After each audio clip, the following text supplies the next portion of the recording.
Hi friends, வாங்க டேஸ்டியான சாம்பார் சாதம் செய்யலாம். 1 pot சாம்பார் சாதம்.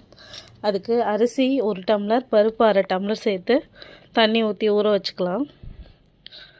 உங்களுக்கு பிடிச்ச வெஜிடபிள்ஸ் எல்லாம் ஆட் பண்ணிக்கோங்க. நான் முருங்கைக்காய், கத்திரிக்காய், சௌச்சௌ, முள்ளங்கி, கேரட், பீன்ஸ், உருளைக்கிழங்கு, அவரைக்காய், மாங்காய் சேர்த்துருக்கேன். உங்களுக்கு என்ன காய்கறி வேணுமோ அதை ஆட் பண்ணிக்கோங்க. வெஜிடபிளை நல்லா வாஷ் பண்ணிவிட்டு கட் பண்ணி எடுத்துக்கலாம். கட் பண்ணிவிட்டு அதுக்கு சாம்பார் சாதத்துக்கு தேவையான எல்லா ஐட்டமும் எடுத்து வச்சுட்டு இப்போது சாம்பார் சாதம் செய்யலாம். வாங்க. கேஸ் பற்ற வச்சுட்டு குக்கர் வச்சுக்கலாம். குக்கர் சூடானதுக்கப்புறம் எண்ணெய் சேர்த்துக்கலாம். எண்ணெய் நல்லா சூடானதுக்கப்புறம் கடுகு சேர்த்துக்கலாம்.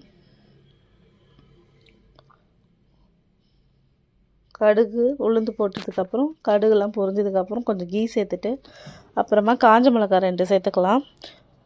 அப்புறம் ஜீரகம் சேர்த்துக்கலாம். அப்புறம் கருவேப்பிலை சேர்த்துக்கலாம்.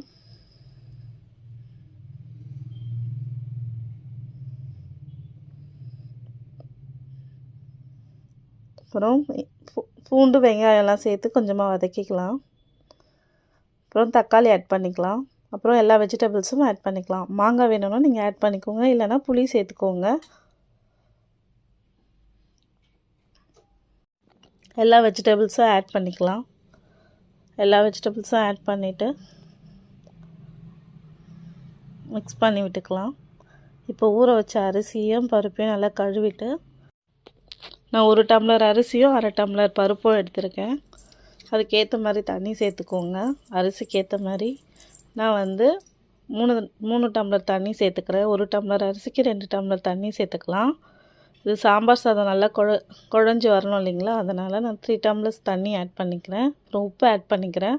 அப்புறம் மஞ்சத்தூள், சாம்பார் தூள் அதெல்லாம் ஆட் பண்ணிக்கிறேன் காரத்துக்கு. இல்லைனா மிளகாய் பொடி போடுறதா இருந்தாலும் போட்டுக்கலாம். ஏன்னா சாம்பார் பொடியே காரமாக இருக்கிறதுனால நான் சாம்பார் பொடி மட்டும் ஆட் பண்ணிக்கிறேன். எல்லாம் மிக்ஸ் பண்ணிவிட்டு நல்லா கலக்கிட்டு எல்லாம் உப்புலாம் காரம்லாம் கரெக்டாக இருக்கான்னு செக் பண்ணிவிட்டு விசில் போட்டுடலாம். 3 விசில்ஸ் விட்டு எடுத்துக்கலாம். சைடில் அப்படியே சைட் டிஷ் ரெடி பண்ணிக்கலாம். நான் சாம்பார் சாதத்துக்கு முட்டை எக்கு ஃப்ரை பண்ணுறேன். உங்களுக்கு என்ன சைட் டிஷ் பிடிக்குமோ அதை செஞ்சுக்கோங்க. சாம்பார் சாதத்துக்கு அப்பளம்லாம் நல்லாயிருக்கும். அதனால் அப்பளமும் வறுத்துருக்கேன். எங்கள் வீட்டில் 2 குட்டீஸ் இருக்காங்க, அவங்களுக்கு ரொம்ப பிடிக்கும் அப்பளம்லாம். அதனால் அப்பளமும் வறுத்துக்கிறேன்.